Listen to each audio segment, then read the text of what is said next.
Emma is the woman admired by the entire small town. She works tirelessly, participates in every community activity, and always believes that life is only truly meaningful when people create value for those around them. Her smile shines in every meeting. Her warm voice echoes through charity fundraisers. People often say that Emma is the perfect example of vitality and dedication. Then Emma married Jake. Family life began peacefully, and when their son was born, everything seemed perfect. Gradually, she withdrew from everything that once made her heart burn with passion. Meetings became polite refusals. Projects became distant memories. Emma's world shrank into a small house on a quiet street corner. Each day passed with carefully cooked meals, neatly folded laundry, and long sleepless nights beside her child's crib. She still smiled, but that smile slowly faded. Jake was not a bad husband. He worked hard and provided fully for the family. In his mind, a good wife was someone who took care of the home and children completely, so he could focus on his career with peace of mind. At first, Emma accepted that. She told herself that sacrifice was part of love, that this peaceful life was worth everything. But over time, a quiet emptiness crept into her heart. Emma felt she was losing herself, the woman who had once been full of passion, who once dreamed of making greater contributions. One late evening, after her child had fallen deeply asleep, Emma quietly opened an old photo album on her computer. The images appeared. Emma stood on a stage giving a speech, her eyes shining brightly. Emma wrapped her arms around volunteers after a long, exhausting day. Emma laughed freely at a community celebration. That was her, confident, full of life. Tears silently fell. She suddenly realized how much she had changed, and the pain tightened around her heart. The next morning, as sunlight slipped through the curtains, Emma took a deep breath and said to Jake, "Jake, I want to go back to work." Jake froze. His face showed clear disapproval. His voice lowered. "Our child is still so young. Isn't this enough? You already have everything here." Emma looked straight into his eyes. Her voice trembled but remained firm. "I don't feel like myself anymore, Jake. It's like I'm living inside someone else's shell." From that moment on, the atmosphere in the house grew heavy. Jake became irritated by the smallest changes.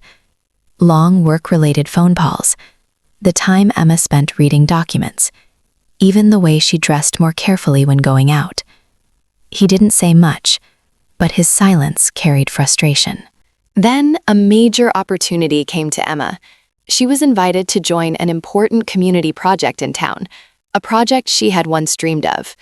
Emma decided to accept. For the first time in years, her heart beat strongly again. Jake reacted sharply when he found out. "So in the end, do you choose work or family? Don't you see that you're abandoning us?" Emma stayed silent for a moment, trying to hold back the surge of emotions. Her voice rose, both tired and earnest. "I don't want to choose, Jake. I want both. I need to be myself so I can love you and our child more." Jake shook his head, his voice full of disappointment. "No one can do that, Emma. Stop dreaming." The days that followed became a chain of conflicts, each day more tense than the last. Some days, their child was sick. Emma held him while attending an online meeting, sweat soaking her body.